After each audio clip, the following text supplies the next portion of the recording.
Records, baby. Yeah. Bringing you the worst music in America. You know it. Hit me on Twitter at Mike Sean Radio. Yeah. I done been to IHOP, I done been to Waffle House, I done been to Diners too. I done been to Mama's house, but I swear nobody cook grits like you.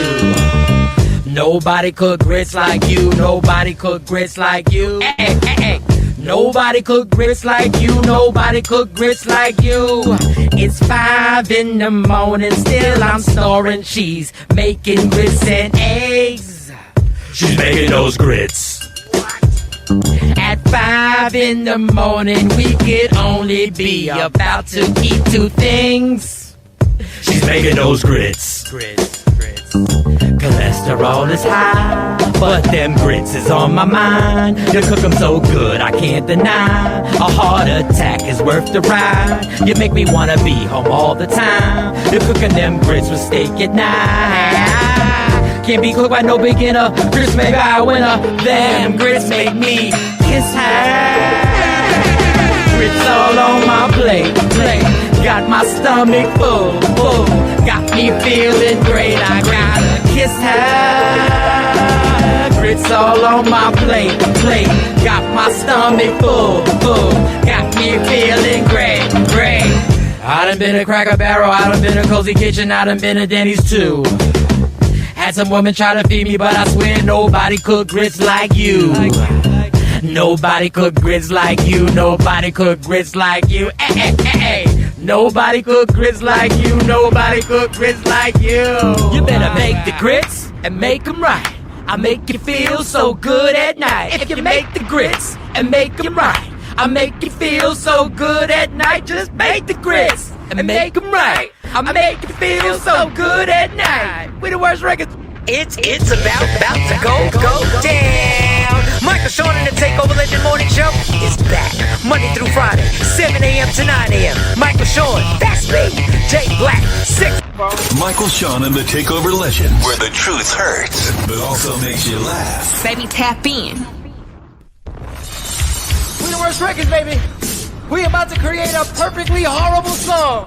Y'all know I've been in the gym, and now all I wear is tight shirts, tight shirts, tight shirts, tight shirts, tight shirts. Yes, I do.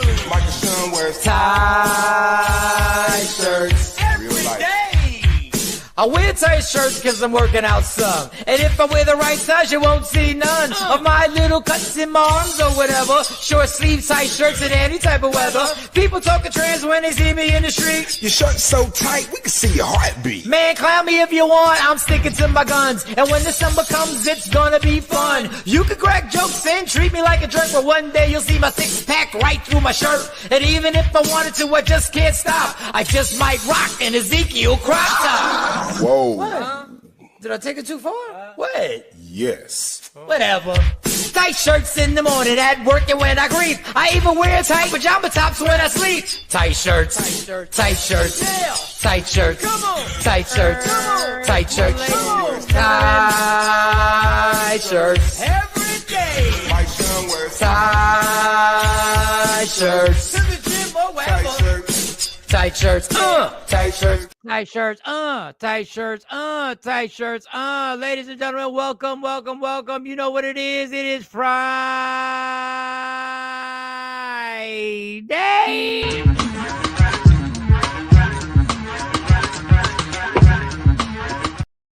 We done made it through another week of drama, another week of stress, another week of happiness, another week of joy. My therapist always told me you should not just look forward to Friday. You should live every day like Friday. Well, then you shouldn't have made this damn 5-day week so effing hard.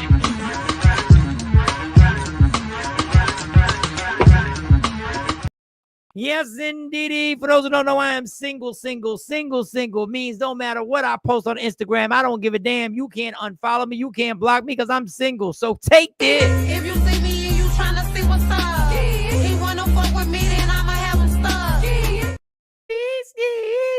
it to him. If you see me and you tryna see what's up, he wanna fuck with me, then I'ma have him stuck. We got lies detected. We got all types of things going on. We got Dr. Aaron Smith in the background in the green room. He's backstage ready to get it in, but man, I want to dance.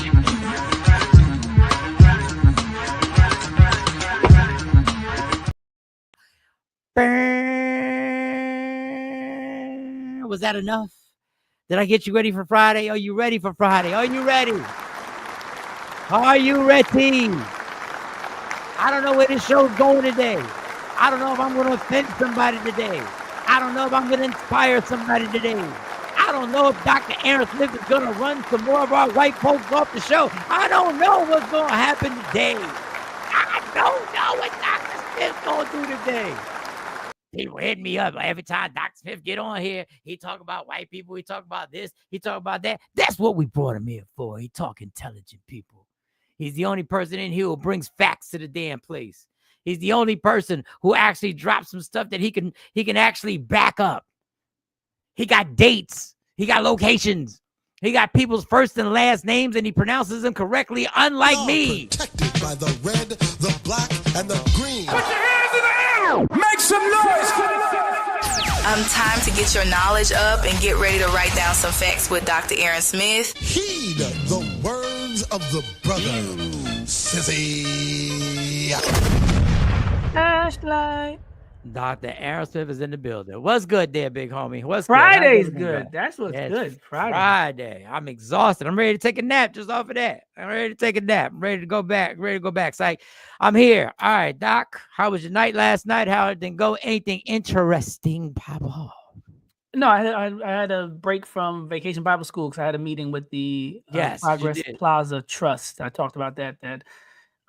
You be meeting with the trust. That's when you grown. Yeah, no, I'm on the board. So, they gotta on the board. Yeah, they handle the business. So I get to see the business people handling business. I'm really there as a spokesperson. So after they do all the hard work of accounting and all that kind of stuff, there's always that, need to connect the message to the community so it translates. So they do the majority of the work, but I play a crucial role because I help to get the message out. And when they talk about recruiting people in terms of donors and everything, working on the radio, I got relationships with people, so I can be used effectively that way by all the good people at the Progress Trust to do a lot of the really heavy lifting.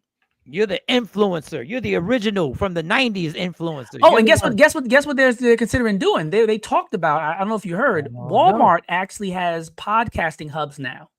Really? Yeah, locally we had a spot called Rec Philly for a long time who's done that with creatives. We have a group on campus called Kids Next Dorms, where all the creatives get together. Like they'll have 5 producers and 5 artists to like make songs and stuff together. But Walmart caught on and they're corporatizing this model. So now when you go into certain Walmarts, you can rent out podcasting spaces with a whole setup right there. And apparently we're doing it. We're thinking about doing the same thing right here in Philadelphia, where you can, rent out spaces, do live broadcasts with studio audiences. You can get into booths and do your own thing with a group or a solo. So that's like the new wave now, is for these corporate models to offer podcasts. So you think everybody's podcasting now?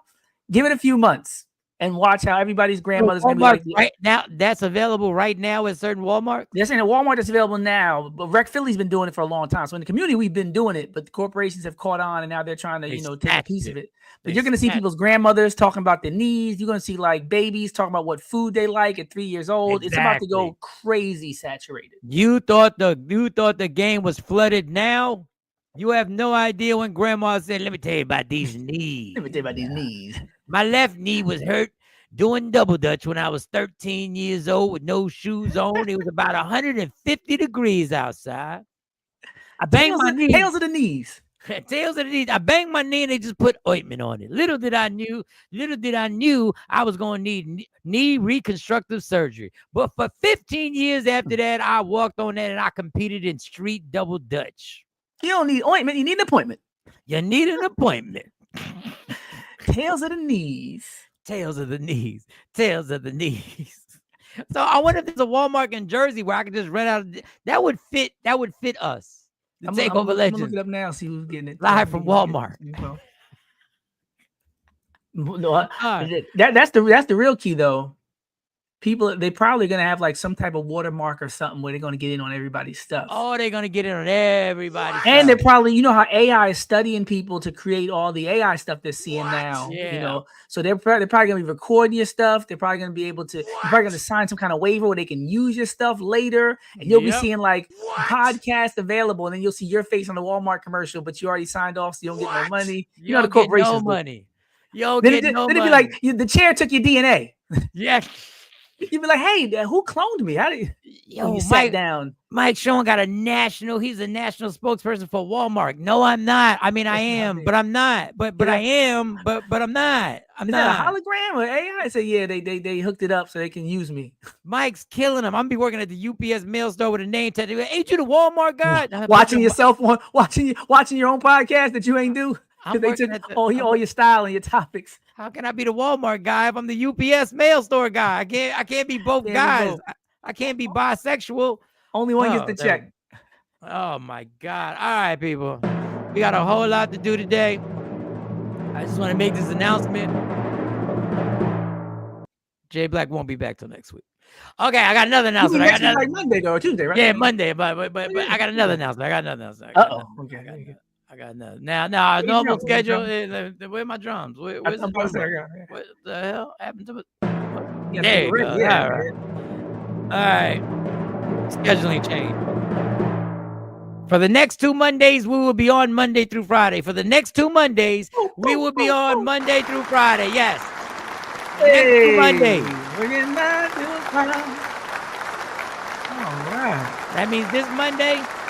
Now, of course, because Jay Black, being as immature as he is, and being stuck in his ways, he goes by a schedule of Tuesday through Friday. So he's like, nah, Mike, we got to stay consistent. Simply because he don't want to wake up. That's all this has to do. It has to do with nothing consistency. It has to do nothing about keeping everything uniform. It has to do that he doesn't want to get up and he wants to chill and stay in the bed. He will be back on Tuesday, I assume, because I'm going to tell him I'm doing the show Monday. All he's going to say is, all right. That's going to be the response. Have a good show. He didn't want to say that. He's going to say, all right. That's it. And he's going to play me. He's going to be like, all right. And I'm like, all right. Then I'm going to call Dr. Smith and I'm like, yo, can you get on Monday?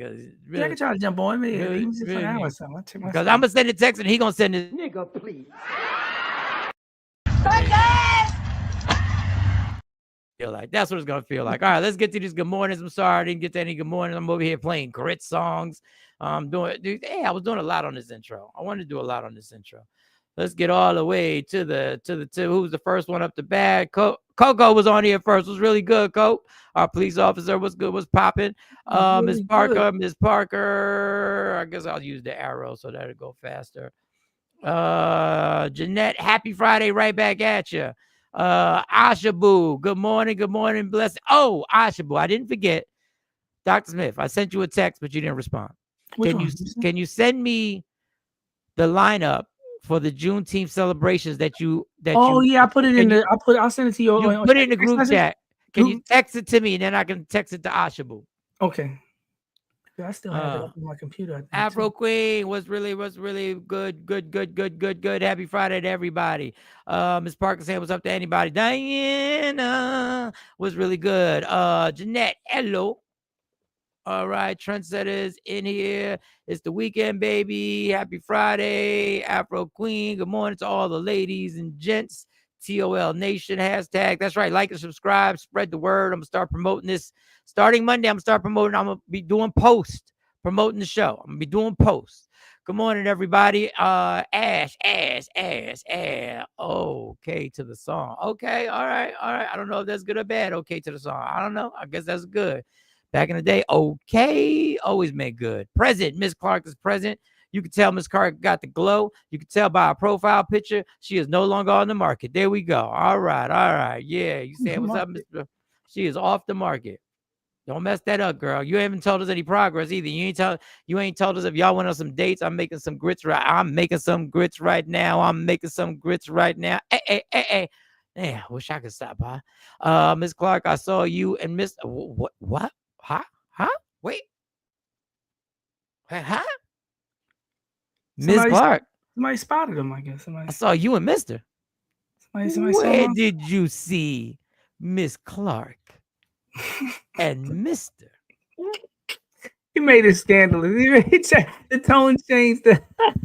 He changed. Where did you see Miss Clark and Mr.? Was this on a Facebook post, Instagram post, perhaps a TikTok post, or was this live? Was this live? No AI. Was this live? Are they posting each other already? I would like to know. Mister. And Jeanette ain't got no problem with spilling the beans. Jeanette, go ahead, Jeanette. Snitch. Get right on there and start snitching. Where'd you see Miss The Clark snitch, the snitch line is open. The snitch line is now open. Get the snitching out this bitch. People just will call in, telling on people, just tell everybody. What? Heard snitch line was open. Good morning. KT, I'm tired of messing up your name. Kirsten, right? Kirsten. KT, what up? What up? Good morning. Ash. All right. Let me see. I got y'all. Sally said, good morning. Mike, good morning back at you. Shabu, blessings right back at you. And let me see. Hey, Janess, get to snitching, man. Get to snitching. That's what I do, Dr. Smith, on the church board, spreading the word to our people. Okay, you on the board too? Everybody on the board. Yeah, there you go. Yeah, you gotta get the word out. I want to get on the board. All those committees, all those meetings, you gotta let people know what you did after all that, so they can make it worthwhile. Participate. I want to spread the word. I want to get on a board. Can somebody get me on a board? Good morning. Stacey Mitchell said, good morning, Saints. Are you being a little sarcastic with that? Or you mean for real? Like you trying to come sideways at us early, Stacey? You trying to come sideways early? I sent you the link too, Mike. I just realized I didn't see the text, but yeah, I just sent you the link for all the events. All right. I wouldn't trust doing anything with Walmart besides, aren't they on the boycott list too? I don't know. I know they just added Target. I don't know, They just added McDonald's, which maybe Target's just higher up on the list. Maybe Target's just a little worse. Mm-hmm. Target been begging people. I think they was thinking about cooking, frying chicken and stuff. They gonna try anything. It gets worse. Look at Walmart. Look at the culture vultures. It gets worse. Walmart offers several podcasts, including Walmart they have their own World Radio and the Walmart Business. You got a bunch of podcasts. They trying to get into space. Joe Budden said he's making $900,000 a month on the show. Like everybody wants a piece of this. You see Joe Rogan even more. You see what Yeah, Joe Rogan is set. Joe Rogan. The corporation ain't gonna watch you make millions of dollars without trying to, they want in. Walmart World Radio focuses on employee achievements, bullshit, community initiatives, and company culture. Yeah, they trying to cash in on our shit. Mm-hmm. Not really our shit, but hey, let me call it our shit. They're trying to cash in. They're trying to cash in. Y'all got the claps up. Y'all clapping. What's going on? Summertime. Yes, indeed. It was nice. It wasn't cold. It was a little breezy outside. I like the Walmart Business Advanced highlights Walmart business customers and suppliers sharing insight on business growth and operation. Dan Trent said, how fast does your GPT work? Jesus. What? I thought he was copying and pasting right from the website. He had the whole message. Monday shows. Yes, Monday for 2 weeks. Monday. Good morning. People need that. Good morning, Tawana Coleman. People need that. Let me make this clear, because Tawana Coleman, she be trying to duck and weave. She be trying to bob and weave. When you coming on the show, Tawana? When you coming on the show? Oh yeah, Jay's still putting the link out, right? I need an official when you coming on the show. She's like, I hit you back later. I'll be back. Yesterday, I'll be back. I hit you back later. I hit you back. Coming on this show, girl. Stop playing. When you coming on the show? All right. Let me get these. Q, good morning. Can't stay long. Happy Friday. Happy Friday. Hey. Miss Mysterious over there. Won't show us the eyes, won't show us the whole face. But hey, I appreciate you. I'll take that, Miss Clark. Hey, I'm driving, but I did make grits. Tomorrow morning. Oh, you're planning on making grits. Okay, I thought you were trying to tell the future some shit. Miss Clark, I made grits. She was like, gonna make grits tomorrow. Talking text sucks. Yes, it does. This is dangerous when you talking text. The class were for the Monday show. Yeah, so we'll be on Monday. All right, let's get to it. Lies detected, all types of good stuff. Let's see. Do we want to keep it lighthearted? Do we want to go straight to the meats and potatoes? Do we want to go to Jasmine Crockett saying something that should have been said a long time ago? Yes, let's go to Jasmine Crockett saying something that should have been said a long time ago. Y'all, that Melania, the first lady, a model. And when I say model, I'm not talking about Tyra Banks, Cindy Crawford, or Naomi Campbell level, applied for and was given an EB-1 visa. Let me tell you how you receive an Einstein visa. You're supposed to have some sort of significant achievement, like being awarded a Nobel Peace Prize or a Pulitzer, being an Olympic medalist, or having other sustained extraordinary abilities and success in sciences, arts, education, business, or athletics. Last time I checked, The First Lady had none of those accolades under her belt. It doesn't take an Einstein to see that the math ain't mathin' here. Yeah. I always thought, I said, this is why I get so, I get so perturbed. Okay. I get so perturbed with the CNNs and MSNBCs of the world and the whole Democratic Party. How are you deporting immigrants and your wife is one? Yeah. But she a genius, Mike. You know the rappers say she got that good brain. She got Melania's a genius. You know, Well, she got first of all, she's head on her shoulders. He's just an idiot because he's not receiving any of that. She's not doing nothing to him. She's not even in the house. She's not even in the house. That says a lot about somebody when your wife don't live with you. In the White House. Your wife, not your strange wife, not your girlfriend. Your wife don't live with you. Your wife. It's and you got a kid. It's not like you living in a 1-bedroom apartment. It's the White House. Yeah, you it's got a nice spot. Nice. I mean, Martin Lawrence said it's hard for a woman to leave you when you got a nice spot. It's hard to get him out the house. Yeah, she left. She I don't care about your helicopter. I don't care about nothing. You can keep all this. But back to the point. It's right there. Can you imagine if Republicans? This is why the Democratic Party is a bunch of pussies. Yeah, if Michelle didn't live there, we be hearing about it every day. They said the president wasn't an American citizen. Yeah, Barack Hussein and Obama. They said the president wasn't, and you allowed this man to pass a deportation plan, and you don't say, but your wife is an immigrant. Look at your wife, though. Yeah. Look behind you. And you cowards. And listen, everybody got to catch this stray. Kamala, you were debating him, and you never said it. Yeah. Should have posted pictures like a real rap battle. Be like, let's go to the videotape. Who that right there? Who that is? Why didn't you say, hey, if we're going to start with this deportation and check it, why don't we start with your wife? Yeah. Because that's how he was coming. Maybe he was calling people horse face. He was saying people's wives was ugly. When he was saying that to Ted Cruz and all that, and Rubio talking about their wives and the other sister's face, calling a horse face, they should have been like, who talking about wives? You're right. They should have came right back and be like, we want to talk about people's wives.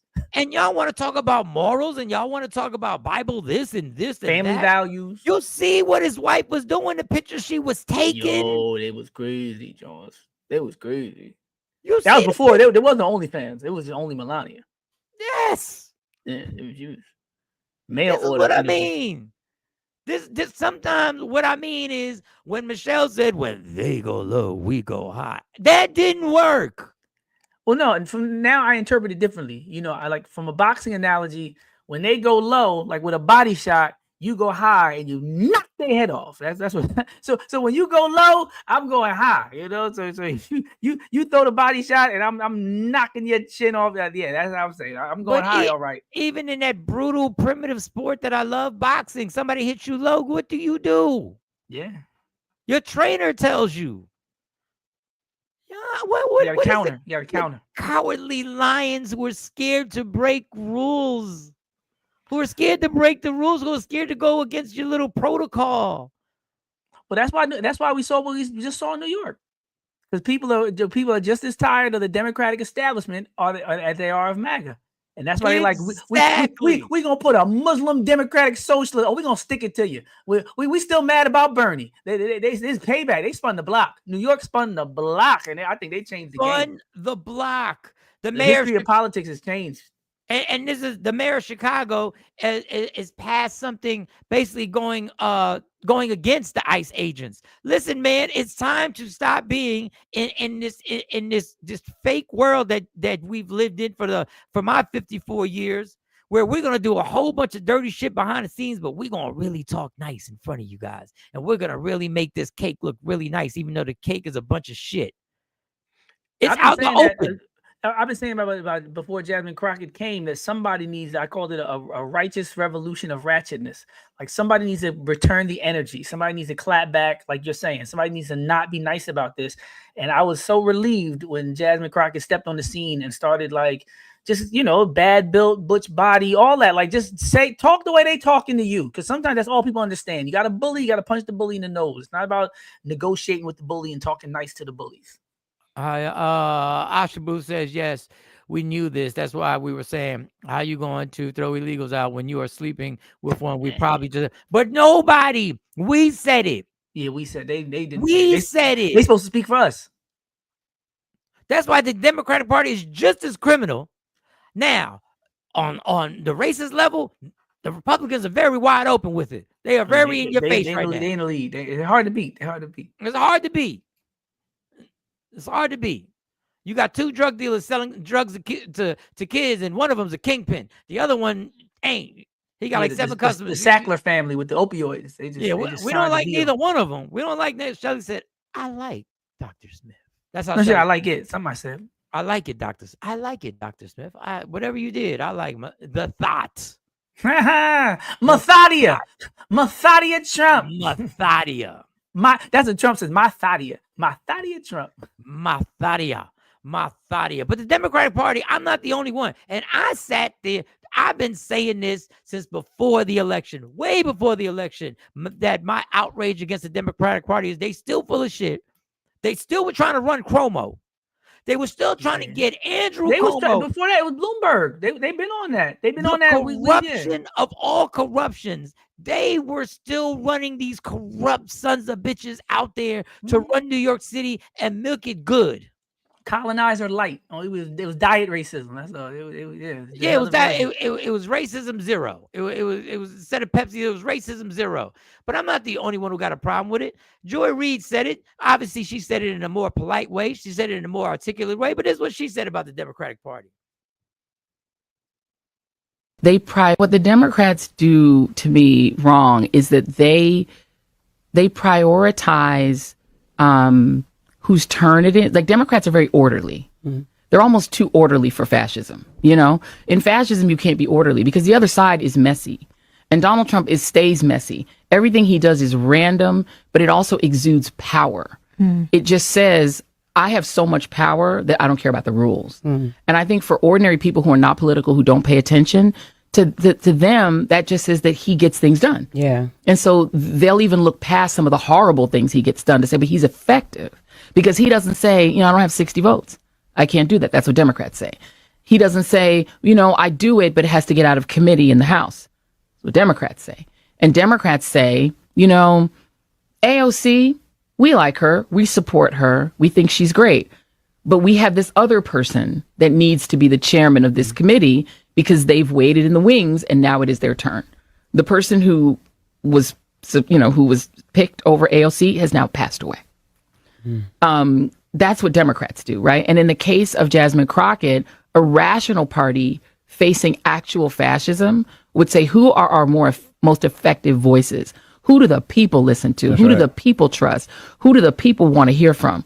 If it's Jasmine Crockett, we don't care who's in line. That's right. She's about to be the leader. We're going to put her as the head of whatever this committee is, make her the head of oversight, and put her on TV every day. But that isn't what Democrats do because they're orderly. And orderly is insufficient in the face of fascism.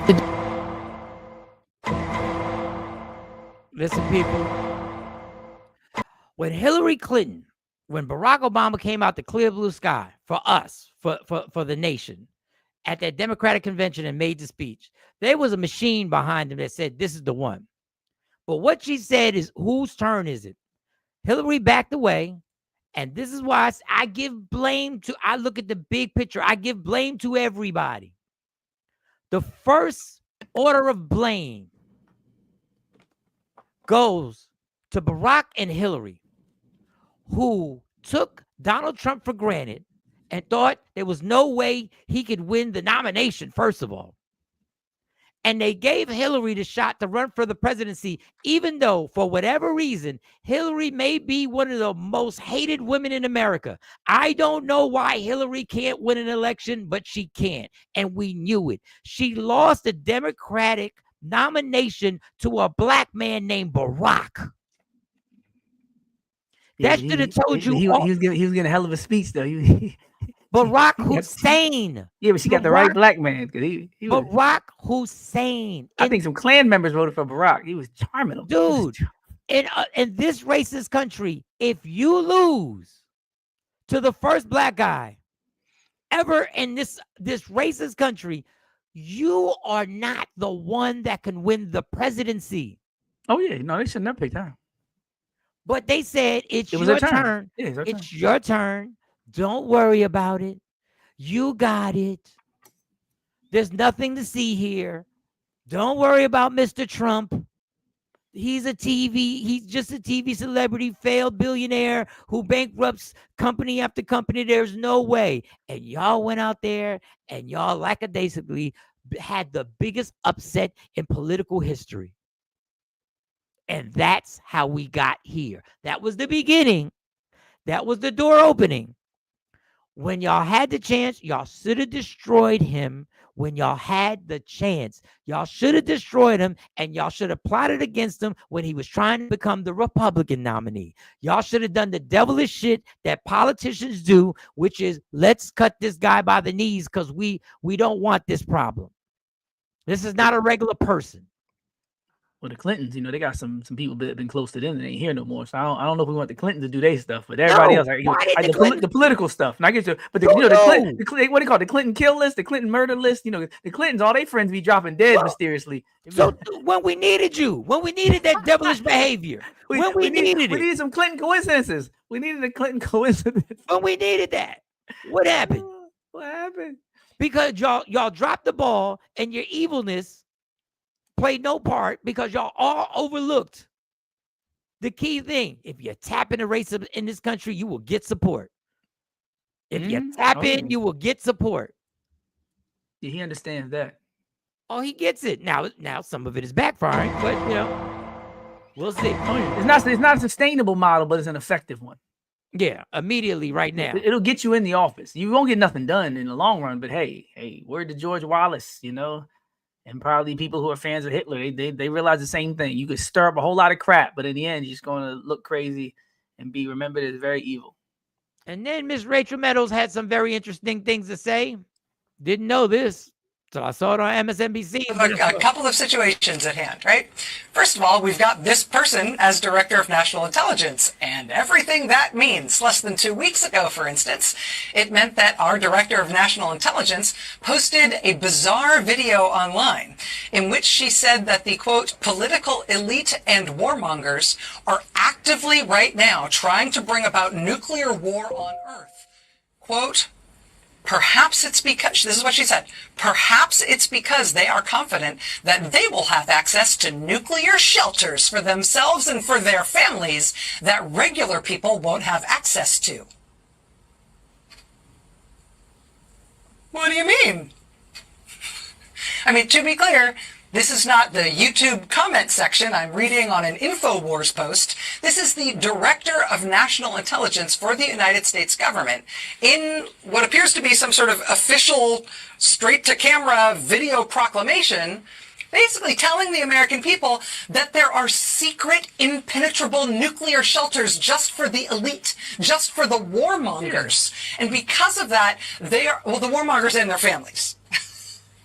And so the warmongers and the elite are planning a nuclear war. They are planning to deliberately destroy the earth with nuclear war so they can rule the rubble from their secret, impenetrable underground cities. Or something. That is the Director of National Intelligence for a country. For our country. Which is a country that just bombed Iran. Listen, what do you want me to say, Doc? You say something. Well, I said it to you the other day when I compared it to a cousin that goes to the club to fight. And then when they start the fight, they don't want to engage in the fight. They just want to stir everything up. I talked about the doomsday plane. I talked about people who will talk the talk and do all the saber rattling and war talk, knowing darn well that when it was time for them to go, they said they had bone spurs and avoided the Vietnam War. And if somebody has to go, it won't be his son Barron or any of his friends' sons. A lot of people, especially people who are close to it, I'm sure like Tulsi, who I predict will be out of the regime and the establishment before Pete Hegseth, despite all the leaks and everything else and the incompetence. I think the fact that Hegseth is still loyal, Tulsi Gabbard, having served in the military and being a woman of color, Hawaii, right? I think she's going to be the first one pushed out because she's seeing it firsthand what people usually speculated about. So yeah, Alex Jones used to talk about wondering about this stuff, and I think that the elites are going to go into the underground bunkers, blah, blah, blah. It's different when you actually get to tour the bunker. If she has the position she's in, that means she's seen these facilities and she's hearing conversations off the record all the time. And she's like, that's Ratchet's example. I'll end with this. Do you remember watching Tupac and Juice after they got the gun and they were planning the robbery? Right. And they said, why does he hold the gun? And Tupac said, because I already got it, MFA. And then you see Tupac in the other scene holding the gun in the air, practicing like he's going to shoot somebody. Then a few scenes later, he's shooting old man Quillis in the store for no reason. He lied and said he made a move. Some people just want to try it out. Once Tupac had the gun in his hand, he was going to try it out. He was going to find a target. He was going to find a reason. And that's what we're dealing with now. We're dealing with people who are like, I got access to these bombs. I'm a maniacal warmonger and never had any boundaries type of entitled privilege. I'm going to use it. I'm going to find some weapons of mass destruction narrative. The problem is the people who are in power now, if they see that bunker, they're going to be like, yo, that would be crazy. You know, if we all ran down to the bunker after we dropped the bomb, that would be crazy. And then it's like you started some emotion now because you got some real warmonger and racist people who have this dystopian world destruction, you know, fantasy in their head where they just want to be the last people standing. They want to destroy all these Muslim nations. And now they know that they can do it and they can live no matter what. It's a bad situation. Well, they want to use it. To those people, you already know. You already know. We got to lighten it up. To those fucking friends hate your bitches.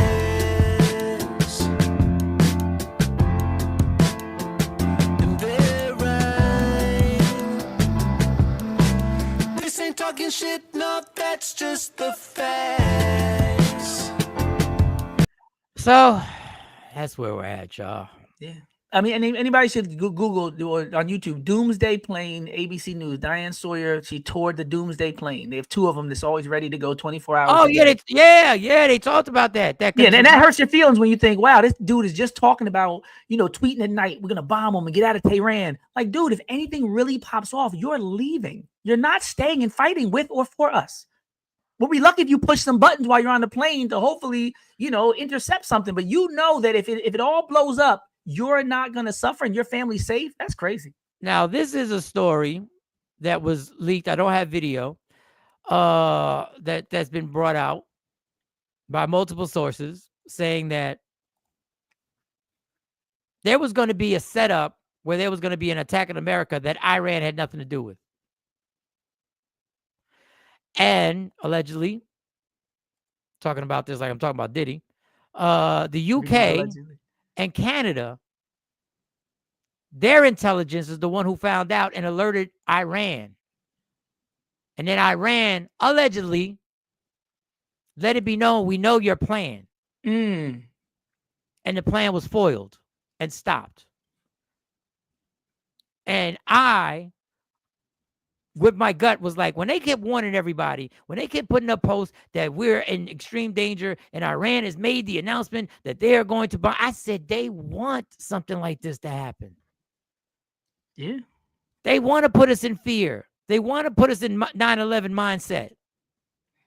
I was just looking through the text that we were sending, you know, in our group chat, and to see the date. The date was June 11th when I said, if nothing bad enough happens, they just might do a false flag operation. And I posted that definition of false flags because I remember during the Cuban Missile Crisis, they considered the same thing, and Kennedy rejected it. They said, we're going to blow up our own plane and kill Americans and blame it on Cuba so we can go ahead and do what we do. And Kennedy was like, whoa, y'all wildin'. That's when he later gave that speech about smashing the CIA into a million pieces because, like Tulsi Gabbard, he was there hearing these plans, looking these people in the eyes, seeing that they kind of wanted this stuff and was getting off on it. And he was like, no, these networks are problematic. Like, no, you're not going to paint an American plane and kill Americans just so we could justify going to war with Cuba for something they didn't do. So no, I'm sure that there's people who are, you know, like you said, expecting it, you know, and then when they see it, they tell it. And we've been here before. And then, you know, the end of JFK happened, and they were like, yeah, we got, and listen, you know what?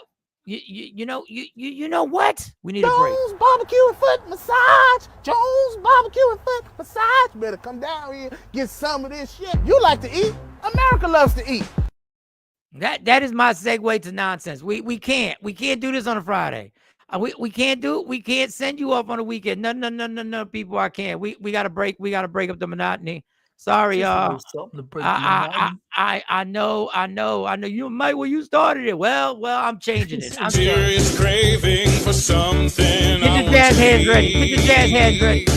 I need some cheese, tomatoes, and olives, and maybe even some meat. I need some pizza. Every time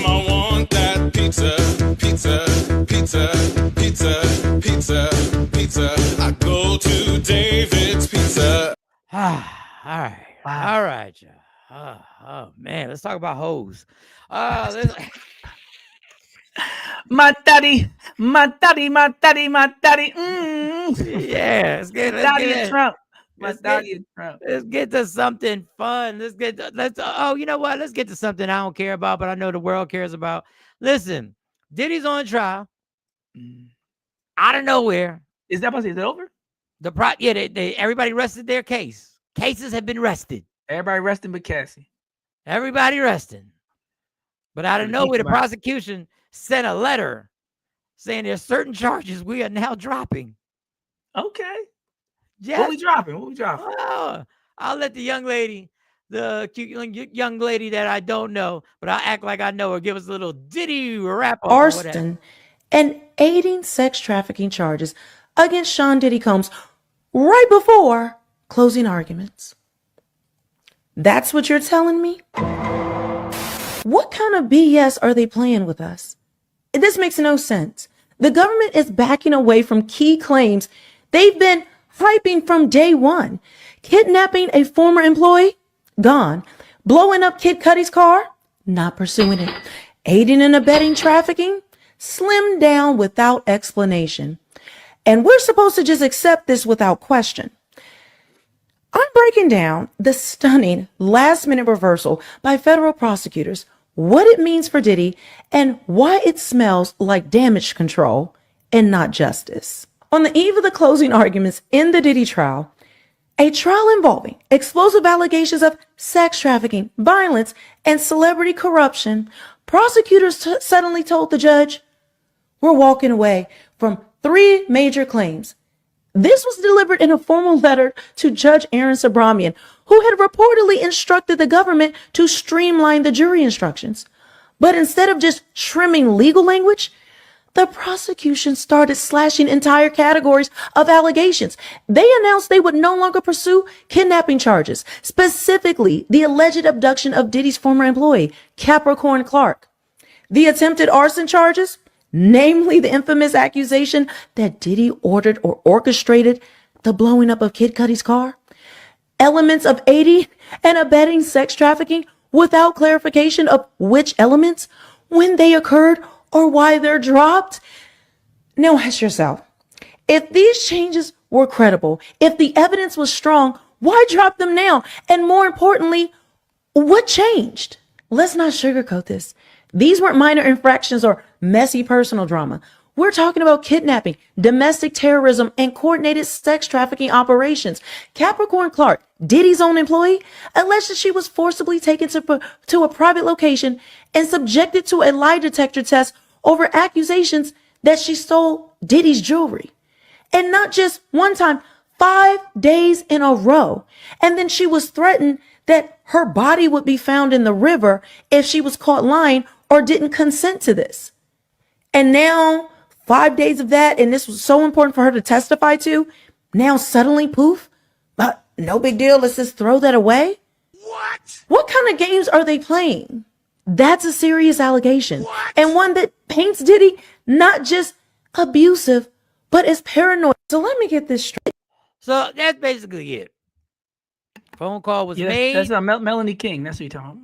Melanie King. Phone call was made. Someone governmental official, and all of a sudden they start dropping shit that they were one of the strongest parts that people were like, oh yeah, he should get the arson charge. Like he did blow up Kid Cudi's car. Like we all knew that. But they were saying that they didn't see him do it and all that, you know.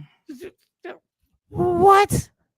And plus he's Diddy. He could have easily had somebody else do it. So they, you know, like, can you prove it was him is different than a charge of some type of conspiracy or something. You know? He had phone calls. Kid Cudi testified. He was Kid Cudi said, what about the car? And he was like, you know, I can't help you, Playboy. You know. You got a witness who said he called me to come to my house, that they were there. And he opened the presents. But if he was with other people, then they could say, you know, he can be like, I didn't do it. I didn't blow up his car. But to drop something that this late in the game is crazy. This late in the game is crazy no matter what. If you knew that, if that was the case, we should have all known months or weeks ago. Why now is a great, like, why? What changed? What changed? This is leading to a hung jury. Did I say it Oh, right? yeah. I didn't say jewelry. I said jury. This is what this is Or going potential to. appeal, right? You got like a lot of mistrials, a lot of things that could have happened with these changes, where it's like make you question everything. You question everything. But that's why we shouldn't get so invested. Because some people have been so passionately invested, not speaking to their partner and Absolutely. arguing with everybody to the point where they in tears. I had somebody tell me, I can say this now because I don't work here. Somebody told me that I shouldn't joke about Diddy and it's not funny. And I said, that's not true. It's not funny to you. Because I'm a big proponent of people having the ability to decide what's funny to them. Like, that's how comedy works, right? Like, you're a comedian. And if I feel like laughing, then I can laugh. You might not think Mike's funny and I do. You can't tell me Mike's not funny. Mike's not funny to you. So the student literally was like, you can't say, stop making Diddy jokes and this and that. And I'm like, no, like the majority of the class is laughing. He hasn't been convicted of anything. He's innocent until he's proven guilty. It's my class. Like, I basically, and usually I don't take that stand because it's not politically correct, but I really felt you completely offended that somebody would just decide for 30 other people what's appropriate and what's funny simply because they might experience something that had nothing to do with Diddy. And it's like, if you got to deal with your trauma, go get therapy. Don't come into a space where people are having a good time and making light of a hard situation, which comedy does all the time. But that was my most intimate, interaction with complete cancel culture, where I was like, I'm pushing back on this generation. Like, y'all not going to tell me what's funny to me. Yeah, it's the ridiculous reality of where our society has gone to. Mm-hmm. Once You again, can say I feel uncomfortable. That's all you gotta say. I felt uncomfortable. I feel uncomfortable, or don't join in the laughter. Yeah. Don't laugh. If it's not funny, don't laugh. That's what you can control. You control your mouth. Or better yet, do it what the absolute make-believe American way should be. State your opinion about it. Oh, yeah. But understand, you don't have the right to judge what gets said for these other 30 people who are enjoying. But you do have the right. Oh, you can say, I don't think that's funny. And I did blah, blah, blah. Yeah. And you do have the right to have a dialogue if you would like it. You do have Thank you the for right. sharing. We can talk after class. Yeah. And you also have the right to walk out. Oh, yeah. You also have the Especially right in college. You have the right to walk out. You're an adult.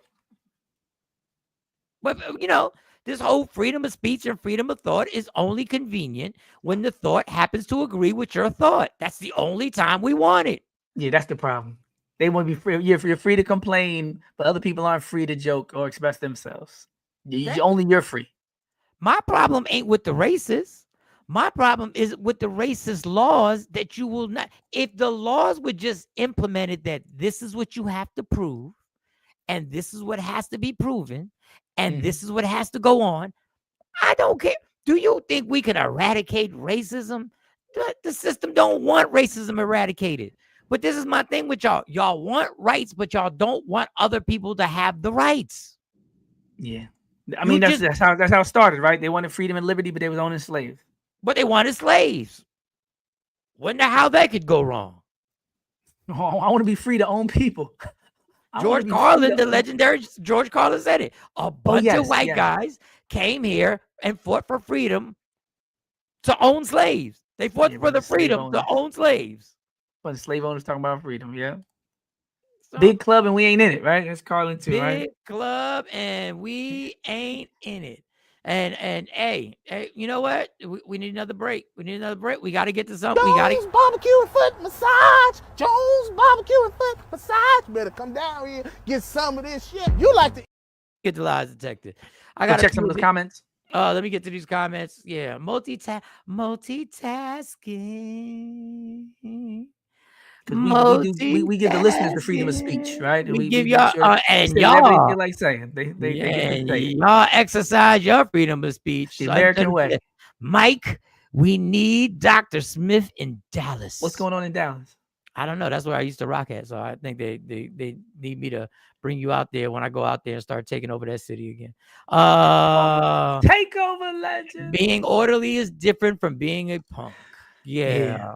Yeah, some people try to disguise it. They be like, I'm just doing it the right way. It's like, no, you're not. You scared. You scared of Trump. You scared. You scared. You scared. You scared to jump out the window. I don't jump out the window for most things. I tell you all the time. I don't jump out the window for most people. Well, I don't know. I say you my clip thing. You heard the Clips thing, right? Yeah. Where they said that he said, what line in the song that they did with Kendrick made you most uneasy? And UMG and they came back and said, you said something about, or Kendrick about a Trump card.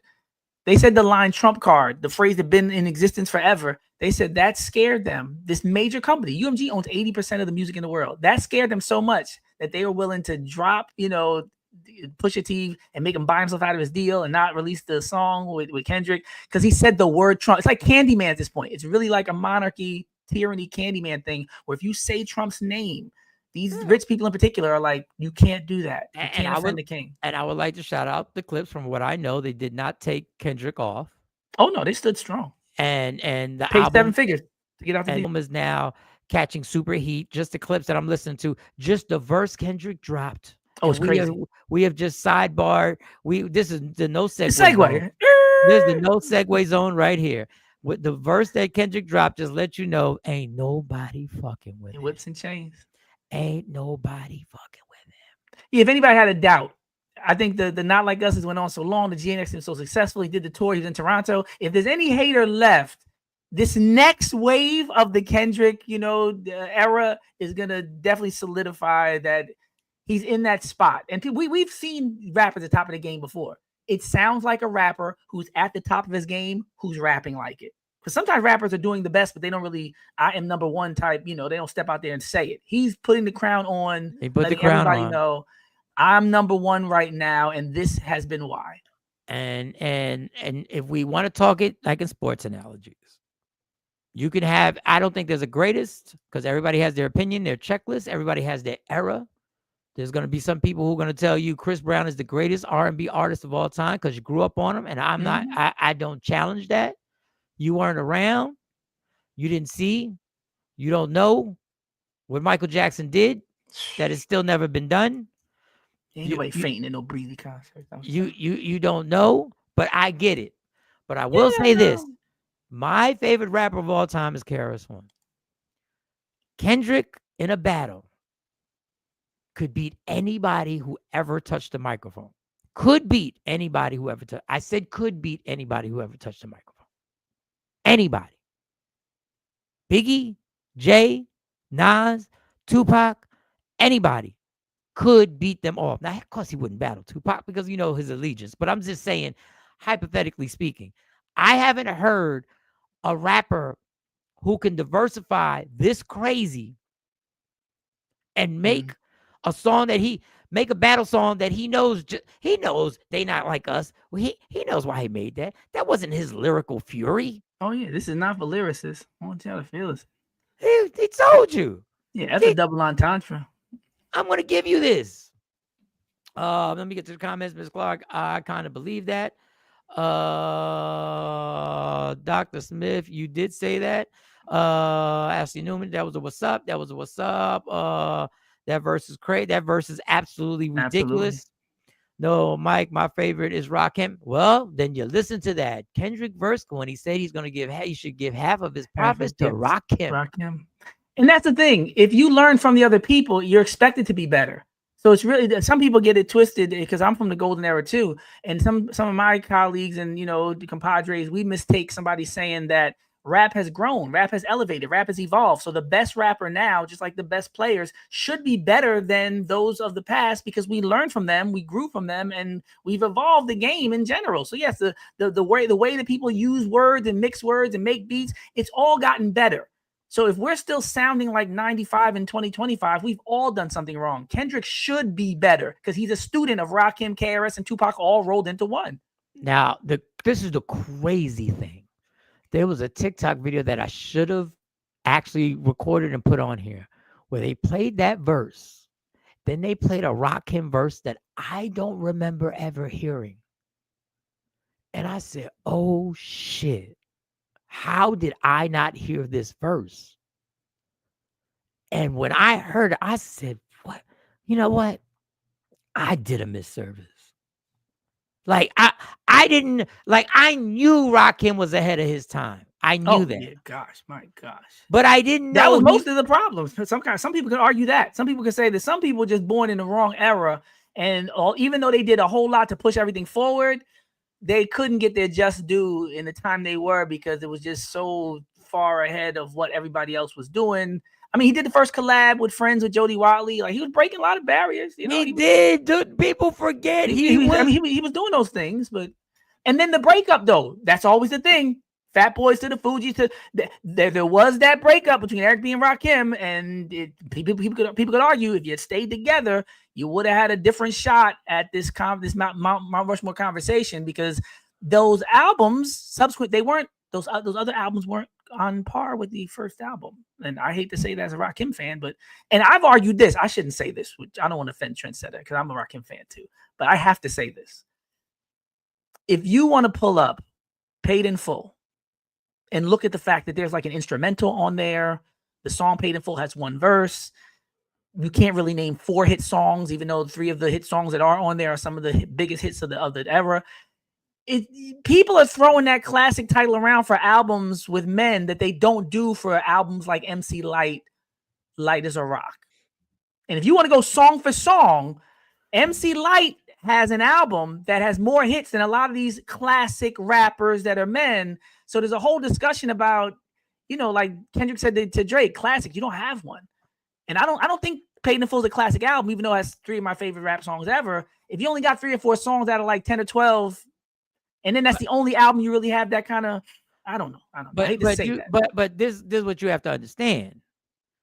They were making albums before anybody knew what a classic album was. No, that's facts too. And there wasn't a blueprint on how to make an album. There were people who literally thought when they did track 5, they were producers, just throw track 5 on it. And he was like 17 years old, right? That part too. He's super young.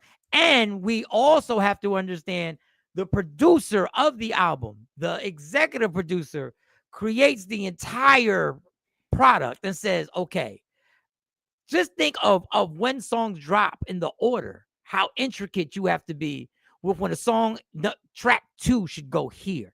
Track 4 should go here.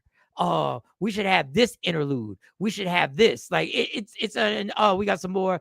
Dr. Check out the rap. I know Paris. When you brought up Paris before, yeah, I remember Paris. Oh yes, I remember Paris. When you the first devil said, made me do it. Coco said, "Oh no, Mike, you talking about Coogee Rap, Big L, Ghostface, Rakim, Kane? What? Oh no, what? What do you mean? Oh, Coogee Rap's a better example of what I was talking about, because if you look at Road to Riches as an album, you got like 2 hit songs on there. And even though it's a classic song, Road to Riches classic, he got Cars and Poison on there, just like Paid in Full got a song called Extended Beat, where it's just playing the beat, or Chinese Arithmetic. You probably couldn't quote anything, or Eric B for President, where he's just making cuts.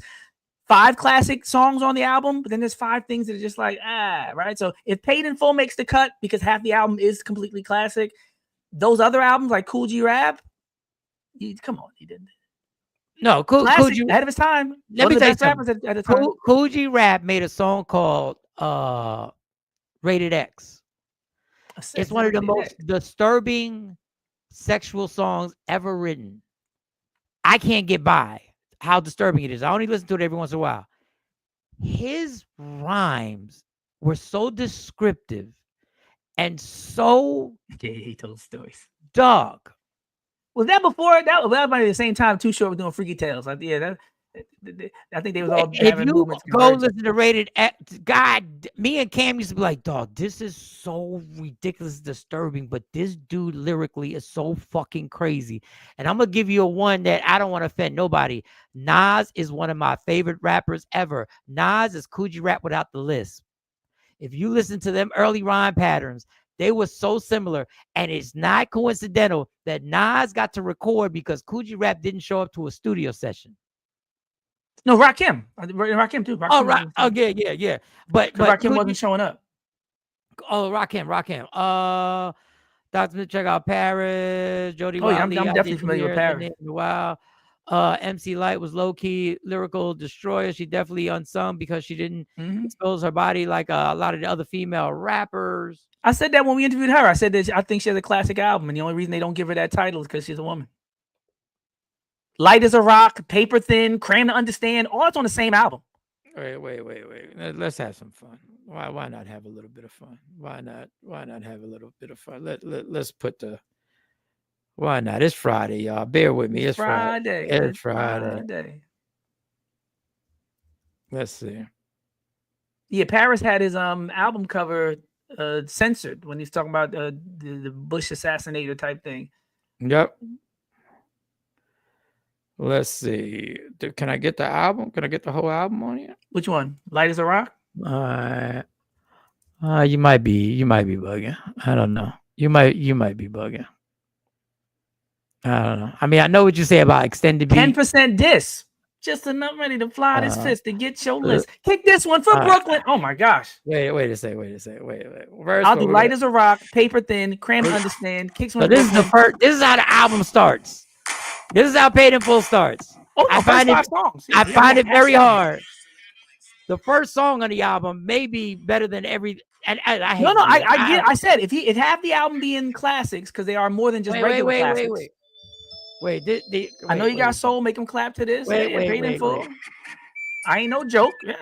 Wait. Check out my melody. That's the 5. That's the 5. That's the 5. Wait. This is a classic album. But don't play that second half. Just don't play that second half of the album because they're gonna be like Chinese arithmetic, extended beat. Wait a second. There we go. This is the first 6. We're on 5. This is the first 5 cuts on the album. I said it can make the test. It can pass the test, but it changes the criteria. It means that if you got a few big ones, then the other ones won't matter. We have now done the first 6 songs, my dude. I give them that. No. They ain't know you giving them nothing. What's the last 4? Because it's almost half the album. Chinese arithmetic, extended beat, Eric B for president. Right? People don't even know any of those. Like. Yeah, the rest of it, no, I would have stopped. These are just songs that didn't get played. I'm just saying. But ain't nothing whack about this song. Well, there came a time when people said no skips. Later on in hip hop, listen to it.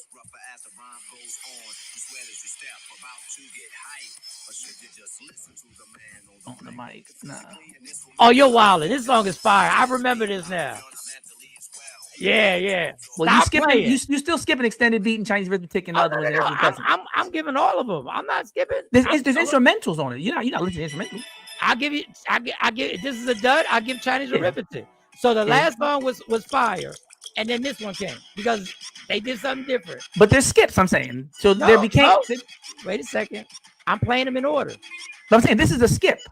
Okay, this is a skip. So that's a skip. But the criteria for classic later became no skips. So this is the song right afterwards. This is extended beat though. This is the same song. Just played again. This is classic. You can't have the same song twice on your album and say that's the like. Dog, it's a classic remix. That remix was classic. I'm just saying the criteria for classic changed after Illmatic because Illmatic had no skips. First of all, Illmatic. But I'm saying but that's what happened. Illmatic happened, and people started saying, "I played it from front to back. I liked every song, no skips." And then they changed the criteria for what classic meant. Classic used to mean, like you said, people keep saying albums have no skips. That's a lie. Every album to somebody has a skip. I mean, to somebody, for most people, everybody. Illmatic. But I'm saying for most people, Illmatic could play front to Real back. is a classic. I skipped beat it for a while until I got into it. But you can still concede that it had no skips. Even if you don't like a song, you can be like, yes, all the songs were at the level where I can see somebody liking all the songs were at the level of what it did for everybody else. Everybody you can acknowledge the quality. You can acknowledge the quality and not like the song. You can be like, yo, that song is crazy. I'm not feeling it though. So because you're not denying beat its impact or beat its quality. You just saying I ain't feel it. If you got 12 songs and 5 of them are all time. No, I'm saying that he gets it. He gets the classic title, but the criteria for classic did change. So now we're saying if you got 2 songs that nobody likes or 3 songs nobody likes. I'm just going off of memory. I'm just lighter. No, you're right though. They are 4 or 5 of the biggest hip hop songs of the era. It's not just he had hit songs. It's songs you could still play in the club and all that. So yes, I do concede that Rakim should get it. But if we're using that criteria, if we're using the 5-song or just over half your album criteria, there's other albums we need to discuss. There's other albums that got 60% classic hits. I think MC Lyte is one of those where she got half her album is dope too. Let me see. Now, to be fair, MC Lyte does have a lot of dud albums. But that No, I'm was- saying just Light as a Rock. I think half that all right, album. so is now we're classic. gonna go basically. This is the first song on MC Light's Light as a Rock album. One of the worst songs on the album, which is a big part of the problem. Okay. The album, And the now song we're gonna order, go- they should do with Rakim. Now this is incredibly classic. That's song number 2. I'm not skipping. I didn't skip Rakim. Classic. Okay, song not a hit. Not it. Now I like the song, but this But not it. wasn't No, what- no. this They should wasn't have done it. what Rakim did. They should have front loaded the hits. They spread the hits out. They had a different approach that didn't work. Now this one. Oh yeah, the 10% one. this. Yeah. So we got one. It should have been Light as a Rock, 10% this, Paper Thin, Cram to Understand, Kicks One from This Brooklyn. is the third classic. This is the third Yes, classic yes. on it. And Light the MC was really dope too. The next song is really dope. It's just I don't know if it's classic. It's What's Light not the classic? MC. People might debate this one. No, this yeah. So I that's really like MC Light, so I'm a little biased. But I'm saying people who aren't So- MC Light fans might be like, I'm not gonna give you that. for Cram to classic. Understand You. Yes, 1, undeniable. 2, 3, 4. She's got 4. Kick this one for Brooklyn. Kick this one for the And 90s. she's got kick this one 5. for me and my D. I'm saying she has the same proportion as Rakim, but she ordered them different. No. I'm gonna stop you right I said there. mouth, And okay? no. I'm gonna stop you right there. Not Not one of these songs. I said not one. quality. Her Yeah. classic songs ain't Yes. close to what I just played. I'm with agreeing. you. I agree with you. I'm saying, but if we go by proportion, if we're Okay, saying all right. about 50 to 60% of your album having classics makes it classic, she's in the conversation. That's all I'm saying. I'm not saying she. Okay. But you're right, Mike. The order of the song makes a big difference because Rakim, whoever did Rakim's ordering of the album, they did it right. They didn't throw Chinese Arithmetic as the first song. They didn't put Extended Beat as the third. They knew what they were doing. They said, "We got these heavy hitters, like a boxer. We're gonna knock them out in the first 3 rounds, or we're gonna lose this fight." And they went and did the knockout. They said, "We're gonna go back to back to back to back." And by the time we get to song 4, it's undeniable. And they were right about that. And they have MC more- Light tried to spread out the hits. It hit different. And they have more. And they have more in the stash. And listen, when it comes, we haven't even touched all of Rakim's catalog. Oh no, I'm a Rakim fan. He's one of my Yeah. favorite rappers. I'm So- just saying if we're gonna use that for him, there's other rappers that we need to talk about who've had 50 to 60% of their album be, classic. I mean, we're not talking about the track on Juice. Oh no, it's crazy. We're not talking about Follow the Leader. We're not even talking Microphone about Fiend. We're not talking about microphone. No, this is I like ridiculous. Mahogany. We told the story. Mahogany is amazing. Man. Me and Eric B. Ash pulled the said, palladium. Google says classic albums. A classic album is widely recognized as a timeless piece of music that has significantly impacted the music scene and continues to be enjoyed long after it's No, and released. that's why I said that we say with Rakim, you can still play the songs today, and that changes things. That's one of the differences. And lyrics of fury. Lyrics All of right. Fury was the Raw copy. I don't know. I was with Kane on that because I remember when Kane dropped Raw, and then Rakim dropped his version of Raw. And I'm not a Kane fan. I'm a Rakim fan. But when that came out, I was like, I don't like Rakim just proving that he could do the Raw thing. I don't know. I liked Raw a lot better than Lyrics of Fury, even though Lyrics of Fury might have been more lyrical because Rakim is Rakim. But yeah, that to me, that was him. Somebody got his head and was like, "Look, We what just you we can't do just what Kane missing do." stuff now. We just missing stuff right now. Oh yeah, don't set technique. Oh my God. We When he made that video with all the white girls in it, I wasn't feeling that part either. When he did the Yeah. the label got involved in that. The label got involved. Like This is when he came back to himself. They listen. You want to hear something crazy that you said that, Mike?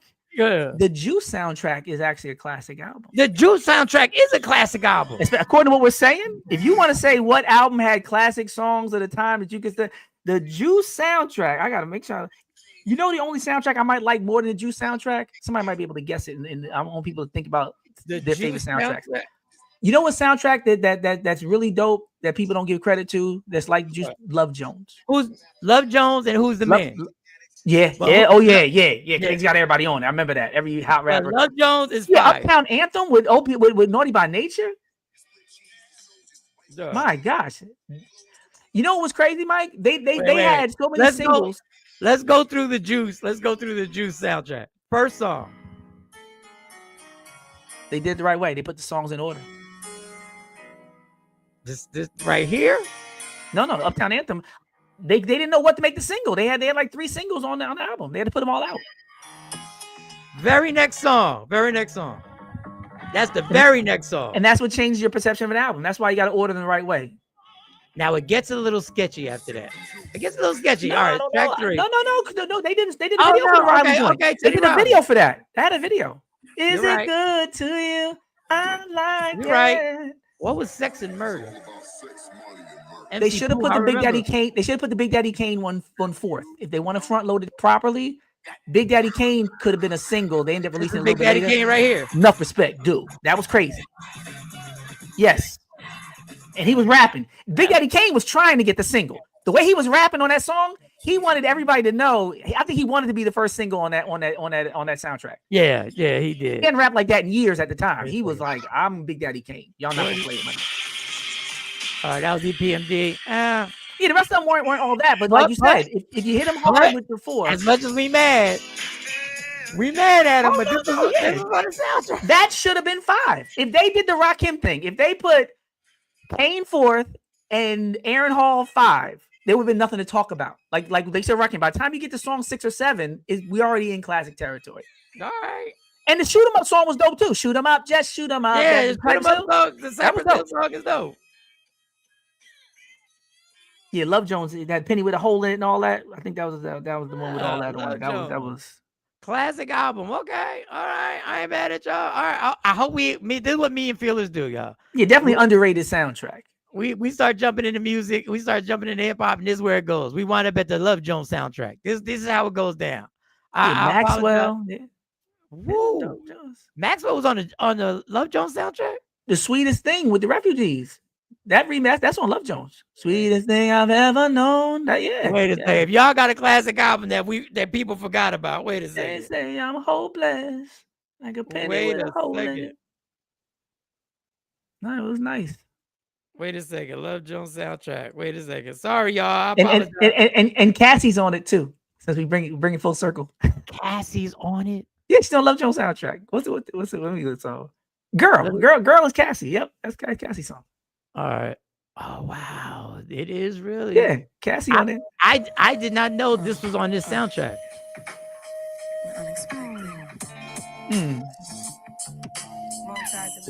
Oh, I love Hopeless. The whole Penny with a hole in it. I thought that song was like amazing when it first came out. The writing, Oh wait. Hopeless. Neon Ferris. Wait. Yeah. They say I'm hopeless. Oh, she had a video and everything. Like a penny with a hole in it. Yeah. Hold on. I'm gonna get to the comments. Hold on. Oh yeah, I know they comment. Okay, I'm gonna get to the comments. Yeah. You move. Yes. Get to the comments. Here I come, y'all. I'm doing. You see Cassandra me trying Wilson. to play the song. You see me trying to play the songs. Hold on. Facts on facts. All right. Let me get to. All right. So that was the last one. Let me get to the that one. Yeah. And that's too the lasting impact does. And that's why I always complained about Drake. I don't think the music's gonna last at all. I don't think people are gonna be playing Tootsie Slide 20 years from now at wedding receptions. I think they're gonna be started from the bottom. And yeah, I'm gonna still be playing that. Maybe that song still hits me. That one still hits me. But I'm glad you said that. Hold up. Above the Rim. Let's not forget. Oh yeah, you got one. Got one. Wait a second. Above the Rim was tough. Got one. That's what soundtracks had to be like that though. The soundtrack, we waited on the soundtrack. Another Above the Rim. Another Above the Rim. Yes, y'all right. I remember that Tupac song there with the pain joint. Yeah. Hold up. I'm adding this. Hold up. As I'm listening to it, I just added it to my library. Hold up. Yeah, SWV with anything. That's how they started it. I remember that. That was crazy. Anything you wanna do, I'm gonna try to. What was this? Escape had a song. I forgot these songs, y'all. Oh, on the Love Jones you're talking about, right? Yeah. Yeah, the Love Jones. All right. Let me get to your comments. My bad. I'm trying. I swear I'm trying. Love the song Hopeless. Yeah, I'm about to add that to my I love You Move Me on the Love Jones. You Move Me. Okay, I'll get back to it. All right. Yeah, Cassandra Wilson. That's what you're talking about. I ain't miss too many. I ain't do too bad. Yeah, they was getting on you. They're like, Mike, get on these Sweetest songs. thing inside my love. Love Jones, definitely a good one. Okay. That's a good one. Look, I got And they had y'all. the little breaks. Remember, they put the poetry in between the songs. They had the movie and Yes. flowing throughout the soundtrack. They did that one right. As far as order and all that, and the way they laid it out, that was crazy. Mike, when you gonna put Dr. Smith on We the Worst Records? Listen, y'all got We the Worst Records in Dallas. Fearless technically created the record label We the Worst Oh, Records. yeah, we was doing songs back in Philly We too. didn't yeah. call it We the Worst. We had a classic. I wish I still had the R. Kelly song he did. I can find that. I gotta find them joints. We gotta play that. I gotta We send some play emails. that. I'm gonna look them up. So you were talking about Drake. Ironically, T-Pain had a comment about Drake. And I want everybody watching. Mm-hmm. Do you feel this is shade by T-Pain? Do you feel this is disrespect by T-Pain? I want y'all to give me how y'all feel about this comment. The comment that he made, he was being interviewed, and obviously anybody in the business for a long time until for another 20 years will be asked about if you ever worked with Drake, which I guess he had. This is what he had to say about T-Pain. I don't know if you saw this. The one thing I learned from Drake, and here's the crazy thing. One thing I learned from Drake, but one thing he hasn't followed his own words. Mm-hmm. Drake said, I want to be one of them people that gracefully bow out and not get kicked out. Yeah. I have ever since said, Yeah. you really thank y'all. I appreciate y'all. I'll see y'all when I drop.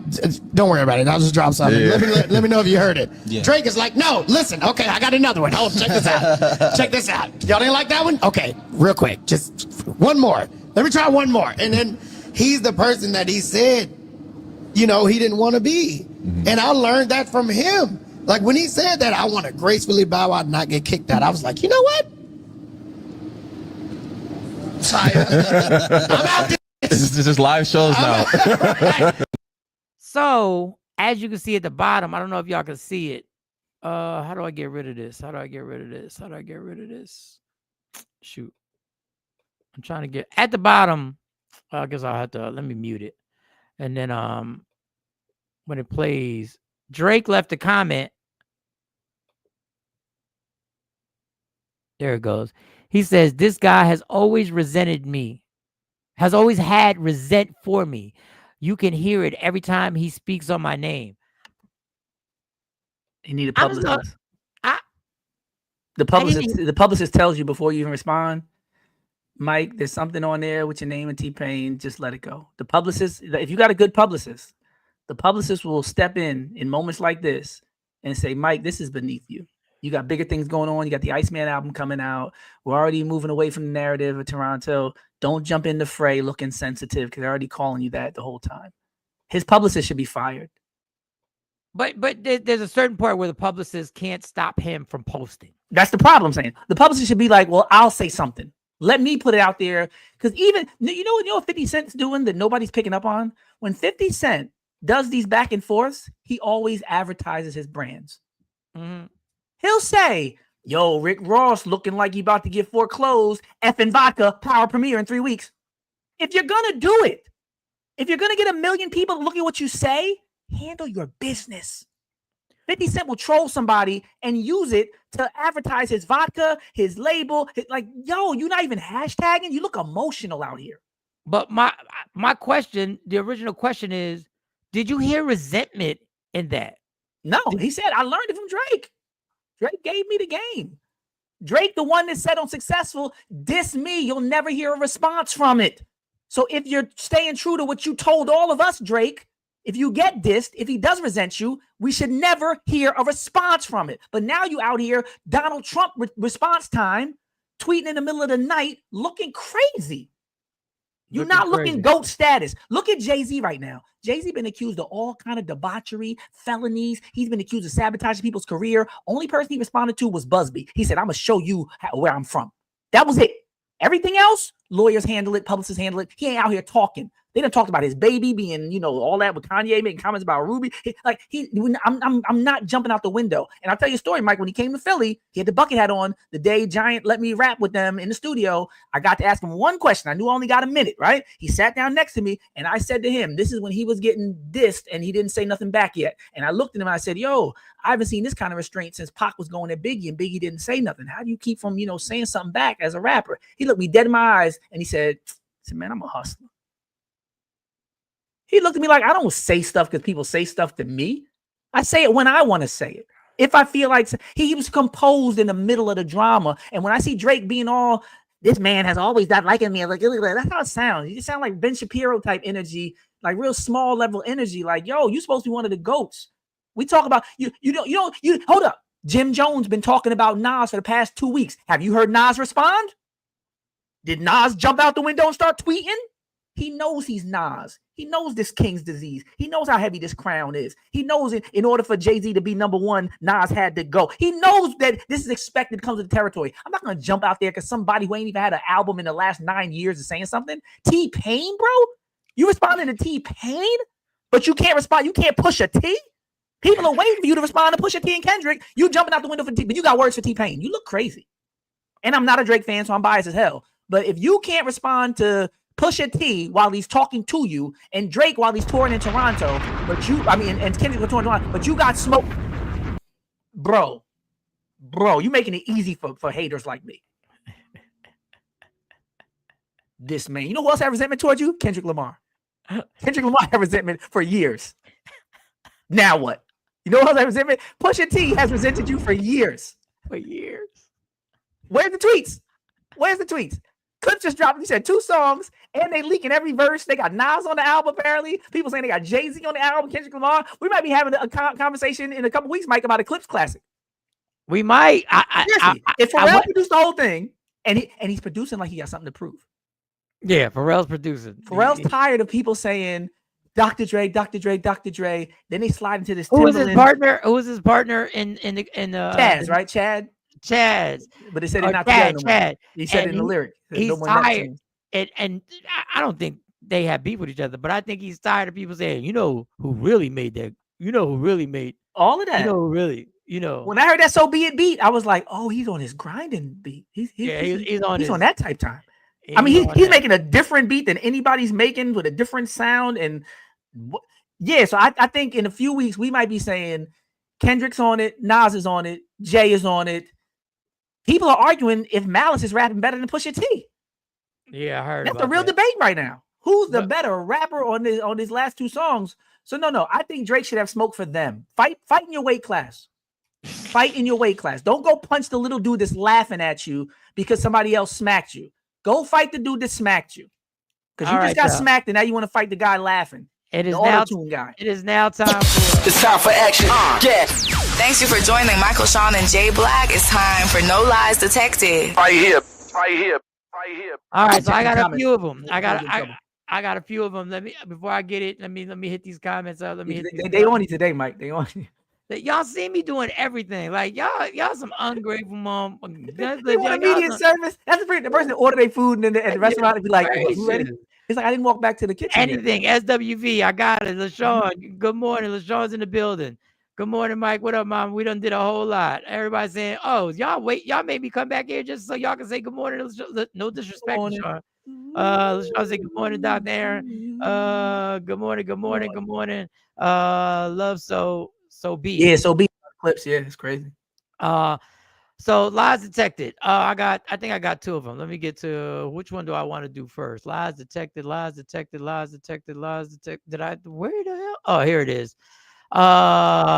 Hey, this person's gonna say what they're gonna say. Y'all tell me what y'all think. Any lies detected? Let me know if you agree. Say you agree. Find out you messing with somebody, they be like, oh, my friend used to talk to him. I don't give a fuck. It's my turn now. I wouldn't give a fuck if your friend was married to him. Who? Y'all divorced now, bitch. Oh, girl, he's old news. Well, bitch, he's new news to me, bitch. I'm just finding out about him. You heard me? Girl, she got my leftovers. Bitch, once you reheat it, them leftovers is fucking good. And you know black people, we love leftovers, especially for Thanksgiving. We have leftovers for days after. Some people still got fucking Thanksgiving leftovers in the fucking freezer. You was talking to him, don't got nothing to do with me, bitch. Y'all didn't work out. Now we about to see if we gonna fucking work out. You heard me? Let it. Got an idea for you, Mike. I got an idea.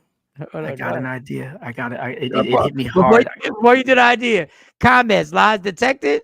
If you think there's no. If there's no lies detected, No lies. We don't want to influence you because some people will say, you know. Oh yeah, let them type first. Go ahead, type y'all response. Some people will say that you did get my leftovers, and some people say you walking around here with a dude that you know, or you walking around here with a woman that you know I done had the best years of her life.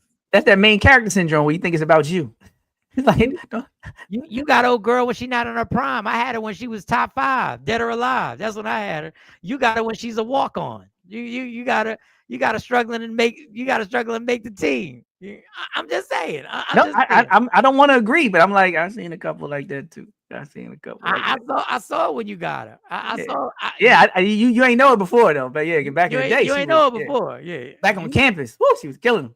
You love her personality now. She's funny. She's fun. We didn't even know she's funny when I got her. We didn't even know. She ain't know what a fupa was.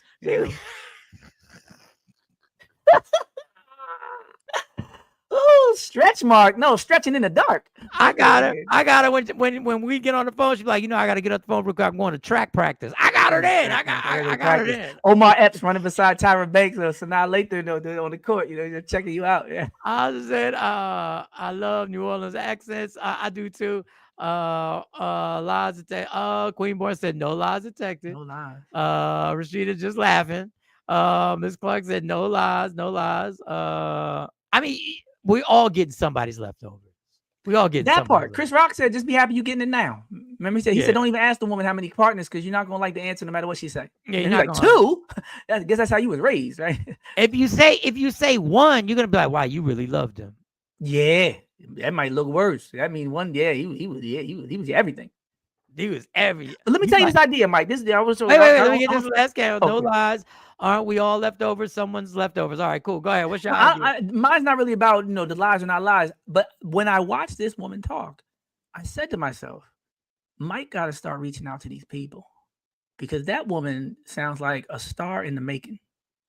And before she blows up, I would love for you to say, we covered your clip on the show. We'd love for you to get on the show, because I think Jay could start doing that. And some of these people that we're showing on the show, we did that. We had Keita Rose before Keita Rose was Keita Rose. We keep that going. We need to keep that.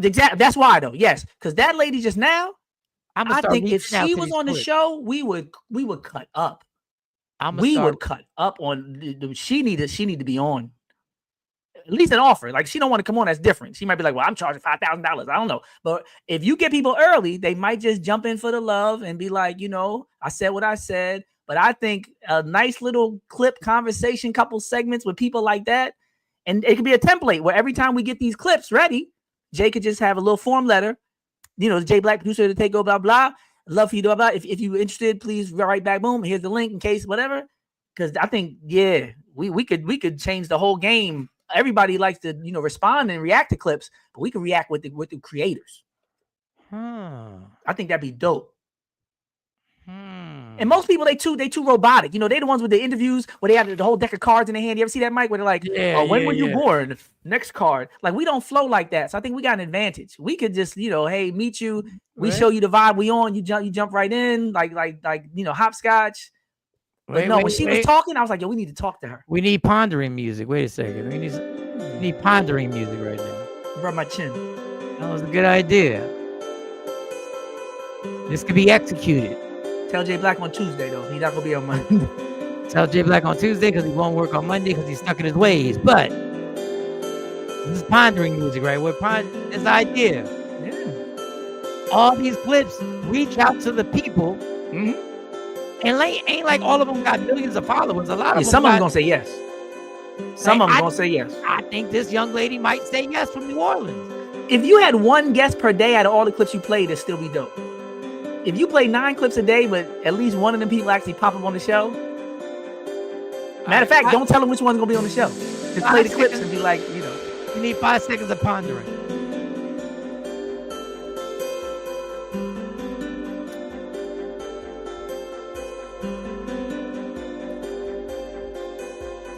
I squint for no reason. Yeah, just you gotta scratch your head even though it don't. Yeah, no itching. Got a hat on, still gonna. I think this is good. Yeah. We gotta share the love, expand the platform. I Plus, think- all those people's people, you know what they're gonna say, Mike? They're gonna say, check me out. I did a podcast. Check me out on That's your Michael Sean marketing. and the Takeover Legends. They're gonna start telling everybody and they're gonna stay with us. They're gonna watch the not the music. They're gonna watch the interview and then they're gonna be part of the team. Can you imagine? Oh, the girl knocking over stuff. Bring that back. You saw that, Mike? The girl knocking over stuff. I in the know. store. That's what I was You gonna gotta say. do that. If we could bring this girl, if we could find, She's gonna be like, y'all owe me money. Y'all play my children. Yeah, we might get sued. She gonna be like, how y'all playing my stuff every day? Y'all like, you ain't copyright this. Yeah, You put we this can on get.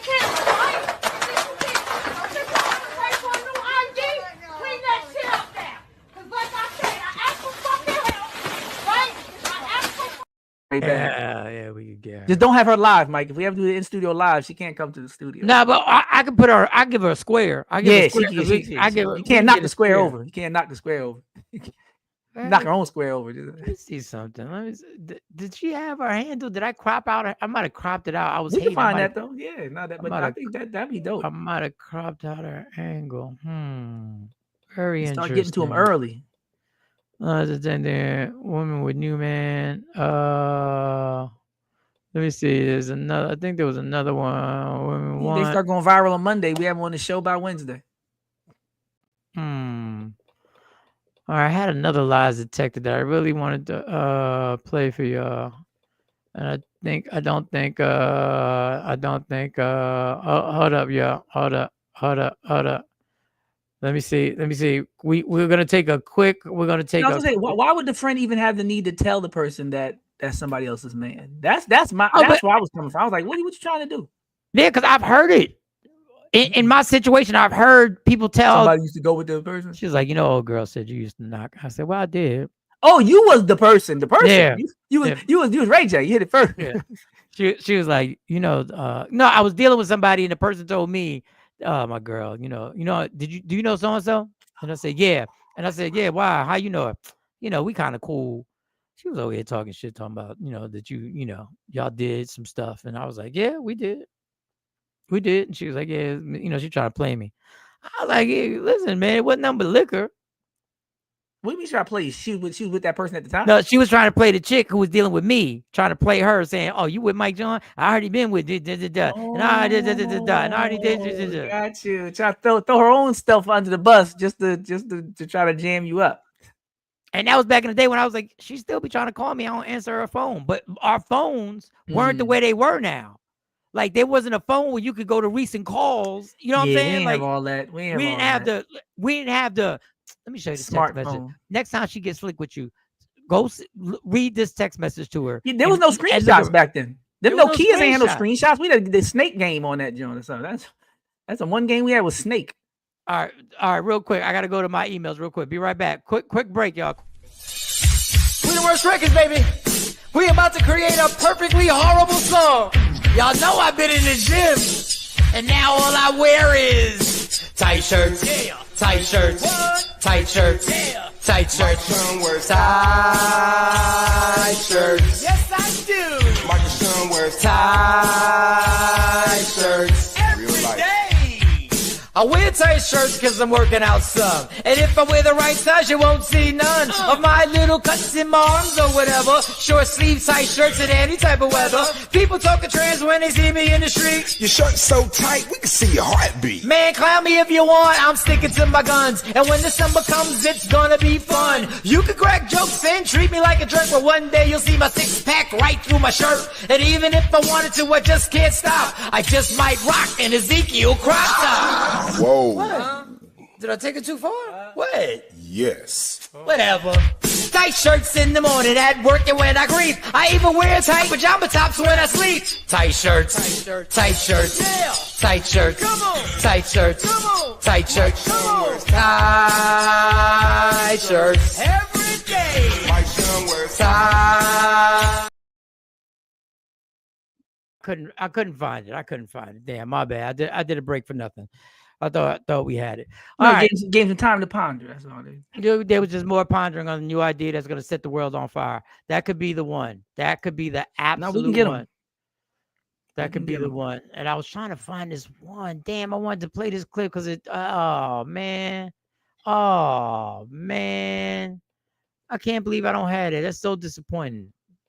That is so damn disappointing, man. What was it about? Basically, it was about this woman was basically breaking down being with somebody who ain't aligned with you. And basically it went back to the whole point of when I said couples need to do things together. If you're gonna gain weight together. If you're gonna lose weight together. Yeah, I remember. Do these things together, because if somebody is putting an effort to do a transformation or a change of any kind, and you let them to go do it themselves, there's gonna be a gap that's gonna begin to grow. Even if physically, yeah. I'm saying you smaller. Gap in the mattress. Like if a person really starts to go to church or starts to find, not even just go to church, starts to find their spirituality and starts to realize there's certain things in their lifestyle they no longer want to be a part of. If you're not on board with that, there's going to be a division. Yeah. No, a real one. Like if unavoidable one. If I'm starting to figure out there's certain things I don't want to be a part of. If there's certain things like I don't want to be a part. Like if a woman found that, let's say I'm dating her, and she found out, and I'm single, and she found spirituality, and she was like, listen, and in her spirituality, she was like, I'm trying to get away from all negativity. I'm really trying to get a foundation and be grounded. And I'm on stage performing, and my shit is far from what she's striving to. You ain't doing quarantine comedy. You ain't doing. I'm not putting sage on my stage before I get Mike on. Clean Comedy, Sean. Sponsored by Disney and ABC. Because Mike can play the daytime. Like she said, when you're going to the gym 5 days a week and you're eating clean, and the person that you're with is ordering fried chicken, is making fried chicken and ordering DoorDash. That may sound simple to some people. It may not bother some people, but it could create a divide. Especially if you still like chicken. Especially, that's the real. If I'm having trouble resisting the chicken, I just worked out and pre-prepped for all these meals and sauteed mushrooms yesterday. Popping. And you hear it popping. And they put the screen. They put this little screen over the frying pan. And when you put the screen over the frying pan, it makes you bold. Now you can stand in front of the chicken as it's frying. You like this. Matter of fact, the DoorDash is at the door and you get home. So you got to bring it in. So you got to bring it in. You got to pick it up. I guess you ordered something. I guess. You can smell it. You smell it, baby. You sweating from the gym. You got a bottle of water. You got little pieces of fruit in your hand, and you got a hand. You got your pre-prep meal, then you got to hand over the chicken. Smell like lemon pepper. Smell like. Enjoy it. I'm gonna go in the other room.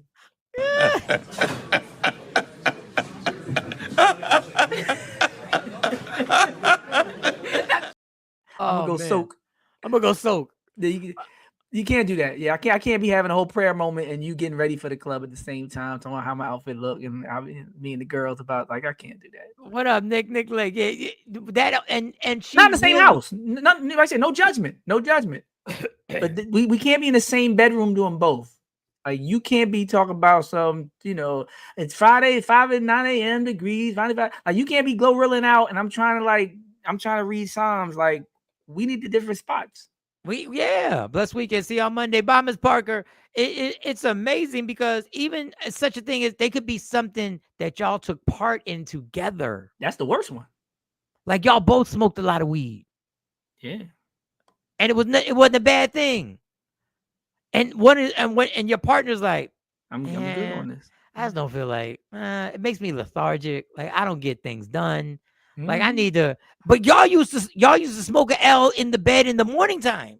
You might have saw the one where the couple smoked crack or something. You saw that one where the couple that was together for like 20 years. It was like a white dude, a black dude and a white girl, and they showed pictures of them strung out, like Kensington meth head type. Oh, strung and they out. got back together, and they got clean. better together. They got clean together. They were strung out together, and they cleaned together. I think they might have kids or something. They got families. But either They way, got kids. yeah, Yup. nobody can go back. Like we can't. We gotta. We both gotta stay. We both gotta stay over here. Like nobody can dabble.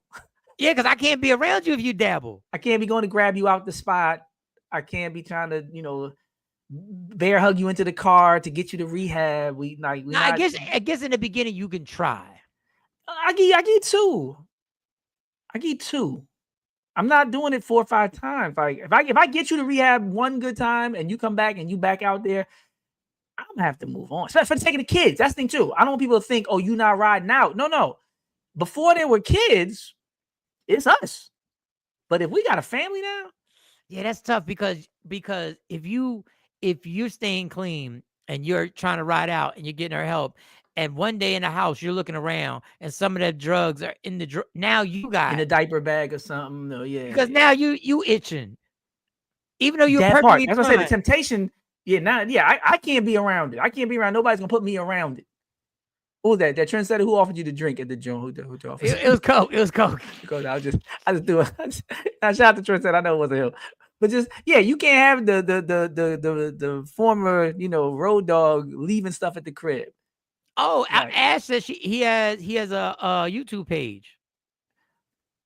The guy, right? No, I thought they had a viral story with him and the white sister. They showed pictures of them like laid out, strung out. They showed them getting we well. should try and get them on the show. That would be crazy. See, no, that's the model. Because they talk about a testimony. And people say that now. We always talk about what people want in a partner. Talk about loyalty. Talk about ride or die. Because I'll be hating on the women that don't ride out. That woman rode out. And she was with her man for better or the worst. But they were in it. They were together. This is not a good thing. I'm not telling y'all to be in it if somebody is doing heroin.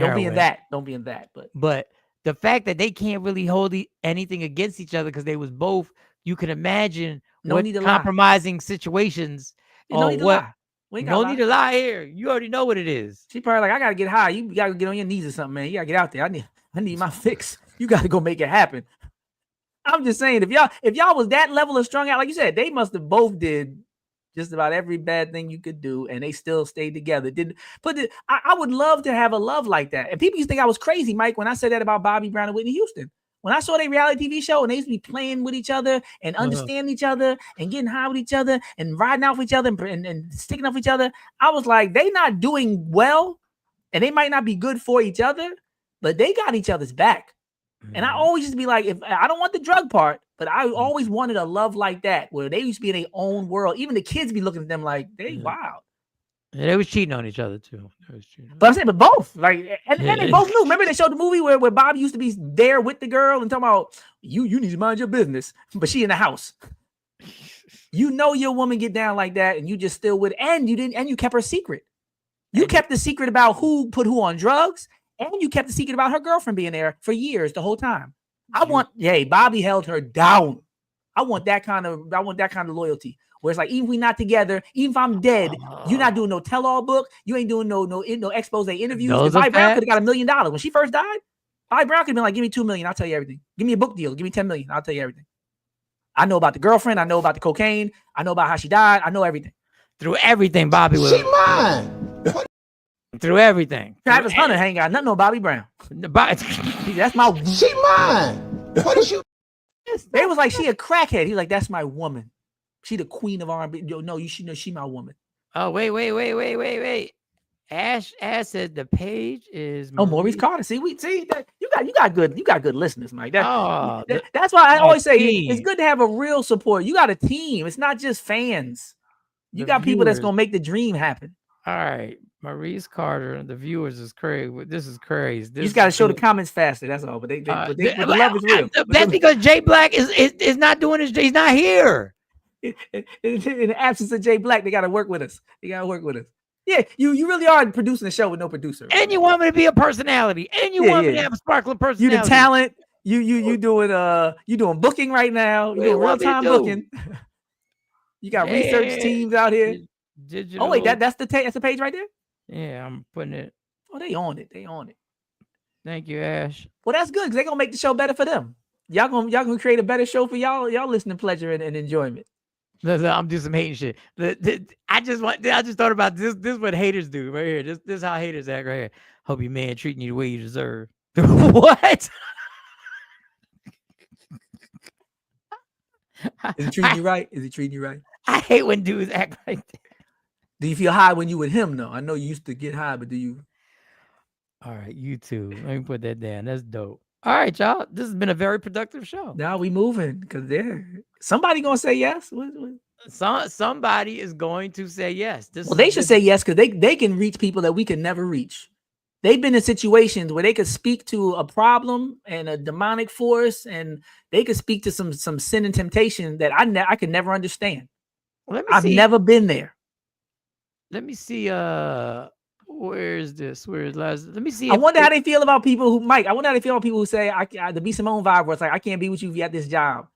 Like them being the couple they are, having been through what they've been through, God, not leaving each other, and hearing us talk like, oh well, he cheated on me once and I left him forever. They probably like, what she think when she says B Simone's struggle was leaving Bloomingdale's to shopping. Yeah. H&M. That's your struggle. If H&M is your struggle, you know something wrong. Let me see if her TikTok tag is on. Find out you messing with somebody, they be like, oh, my friend used to talk to him. Let me get this. I don't give a fuck. It's my turn now. I wouldn't give a fuck if your friend was married to him. Y'all divorced now, bitch.